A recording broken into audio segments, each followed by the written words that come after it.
Hey guys, this is Aaron with Stubborn Brothers Brewery. We're here today to talk about our new beer we just released. It's called Icebox IPA. So I like to call this beer kind of a happy accident, okay? So we originally were aiming to make just a really fruit-forward, really delicious, citrus-forward IPA. And when we did it, I set my glycol control down to 32 degrees because you want to make sure that your beer is really nice and cold before you transfer to make sure you don't get a lot of hop bite and a lot of yeast in your beer. So I set it down, and the next day we transferred the beer. It tasted great, tasted phenomenal, and we are super duper happy with how it looked, with this beautiful, beautiful gold color, hazy as all heck, just utterly fantastic beer. And we were transferring it, and I noticed that our volume was a little lower than what we usually would transfer by about 50 to 60 gallons. And I was like, okay, that's a significant loss. Could be due to hop absorption, could be due to a million things.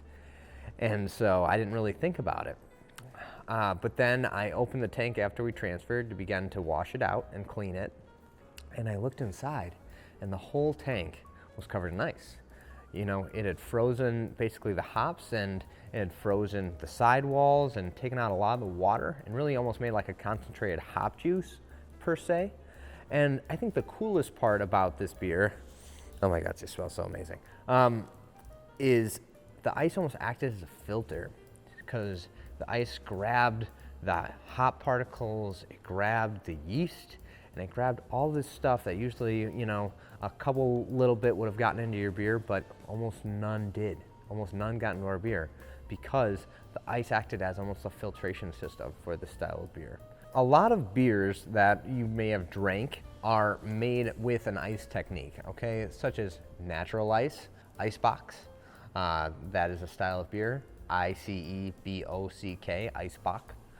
But what they do is basically they're trying to make a higher ABV by taking the water out by freezing the beer, okay?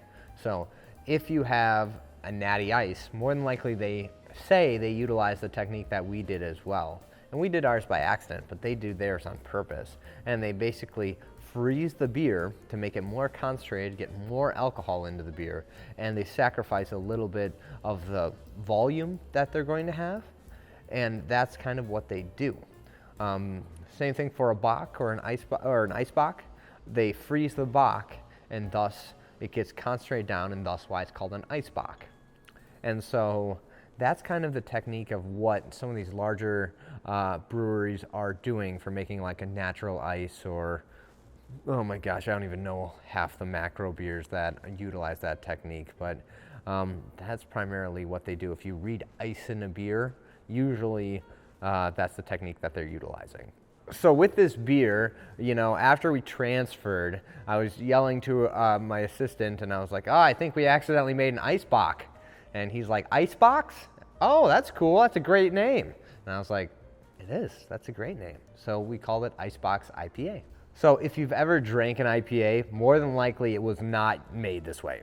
I've looked up, I think there's maybe 3 or 4 breweries that did it, and I bet you they all made the same mistake we did. But I've never seen one in a can, I've never seen one at a draft house or anything like that. Basically, we're happily, accidentally pioneering this and pushing forward this way that IPAs are made. And it's really delicious and amazing that, this happy accident occurred. And most IPAs, like I said, lots of hops, high temperature fermentations to get a lot of floral aroma based upon the yeast that they're utilizing. And then the classic crash of about 35 degrees. So they bring the beer temperature down to about 35 degrees to get the amount of yeast out, because yeast clumps together when it's cold. And it also causes the yeast and the hop particles, which sometimes are attached to the yeast, to fall out and go to the bottom of the tank. And that's how the majority of them are made. For us, like I said, we made this beer by accidentally freezing it, okay? So now we basically made a mesh, okay? So we made like a mesh that all the beer went through.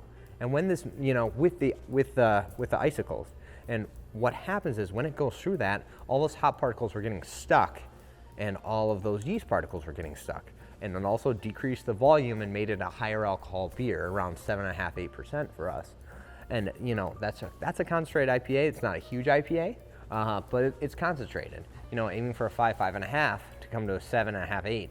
You know, that's significant. And the ice acted as a filtration system for us to remove the hop particles, remove the yeast, and give it just this concentrated, amazing flavor, which we're very, very happy with.